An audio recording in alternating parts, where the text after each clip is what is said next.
హైదరాబాద్ పాత బస్తీ అక్బర్ బాగ్లో ఉధృత పరిస్థితి తలెత్తింది. రెండు వర్గాల మధ్య ఘర్షణ చెలరేగింది. బంగారు మైసమ్మ ఆలయ సమీపంలో బట్టలు ఆరవేయడంపైన ఓ వర్గం అభ్యంతరం తెలిపింది. దేవాలయ కుటుంబ సభ్యులపైన మరో వర్గం దాడికి పాల్పడింది. ఘటనా స్థలికి హిందూ సంఘాల నేతలు భారీగా చేరుకున్నారు. ఇరు వర్గాల ఘర్షణతోటి పోలీసులు భారీగా బందోబస్తు ఏర్పాటు చేశారు.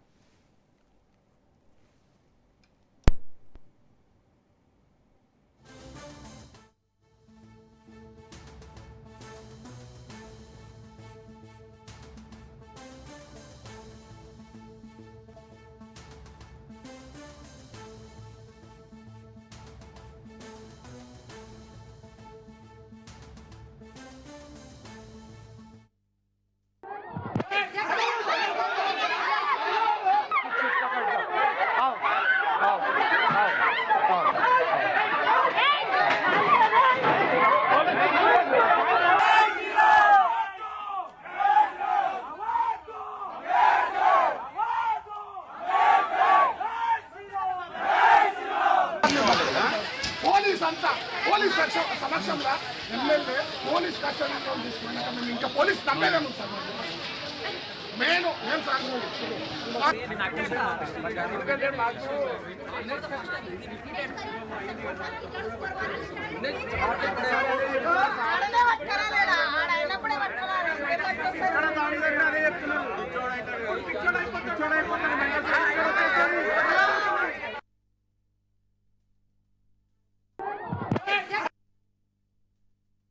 అదే నెబరింగ్ లో ఒక ఇమ్ము పర్సన్ ఉంటున్నారు.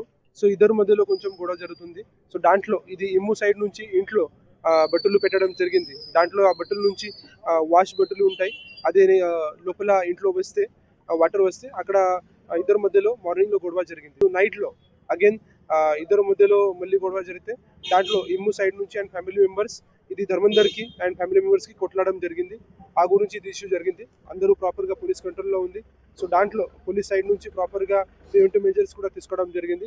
అందరూ కూడా both community Hindu and Muslim అందరూ leaders as well as public కూడా చాలా సపోర్ట్ కూడా చేస్తున్నారు, సహయోగం కూడా చేస్తున్నారు. హైదరాబాద్ పాత బస్తీ అక్బర్ బాగ్లో ఉధృత పరిస్థితులకు సంబంధించి మరింత సమాచారాన్ని మా ప్రతినిధి పవన్ ఫోన్లలో అందిస్తారు. పవన్, పోలీసులు మోహరించిన తర్వాత రెండు వర్గాల మధ్య ఘర్షణ వాతావరణం సర్దుమణిగిందా? అక్కడ పరిస్థితి ఏ విధంగా ఉంది పవన్? ప్రస్తుతం మాత్రం ఇంకా ఉద్రిక్త పరిస్థితి నెలకొంది. హైదరాబాద్ చాదర్ఘట్ లోని యొక్క అక్బర్ బాగ్ సమీపంలో దేవాలయం ఉంది. ఆ దేవాలయం ప్రాంతంలో ఒక్కొక్క వర్గానికి సంబంధించిన వారు బట్టలు ఆరడంతో ఆ దేవాలయం సంబంధించిన కుటుంబ సభ్యులు అభ్యంతరం వ్యక్తం చేశారు. దీంతో ఎవరైతే బట్టలు ఆరేసారో ఒక వర్గానికి సంబంధించిన వారు దేవాలయం కుటుంబ సభ్యుల పైన కూడా దాడికి పాల్పడ్డారు. ఈ విషయం తెలుసుకున్న ఒక వర్గానికి సంబంధించిన వాళ్ళంతా కూడా దేవాలయం వద్ద చేరుకొని నినాదాలు కూడా చేశారు. పెద్ద ఎత్తున నినాదాలు చేయడంతో అప్పటికే పోలీసులకి ఈ విషయం తెలుసుకొని ఘటనా స్థలంలో చేరుకొని భారీ బందోబస్తు కూడా ఏర్పాటు చేశారు. అయితే ఇందులో కేసు కూడా నమోదు చేస్తున్నారు. ఎవరైతే ఒక బట్టలు ఆరేస్తారో ఒక వర్గానికి సంబంధించిన వారు వారిని పోలీసులు అదుపులోకి తీసుకున్నారు. అయితే ఇంకోసారి ఇలాంటి పునరావృతం కాకుండా చూసుకుంటామని చెప్పి మరోవైపు పోలీసులు కూడా చెప్తున్న పరిస్థితి కనిపిస్తుంది. మొత్తానికి దీనిపైన కేసు నమోదు చేశాము. అంతేకాకుండా ఇది ఇంటెన్షన్ ద్వారా బట్టలు ఆరేశారా లేకపోతే అసలు మామూలు అనుకోకుండా బట్టలు ఆరేశారా దానిపైన కూడా విచారణ జరుపుతాము. మొత్తానికి ఒక వర్గానికి సంబంధించిన వారు ఇప్పటికే దేవాలయం వద్ద చేరుకొని పెద్ద ఎత్తున నినాదాలు కూడా చేస్తున్నారు. మరోవైపు పోలీసులు కూడా భారీ బందోబస్తును కూడా ఏర్పాటు చేశారు. Right, thank you Pawan.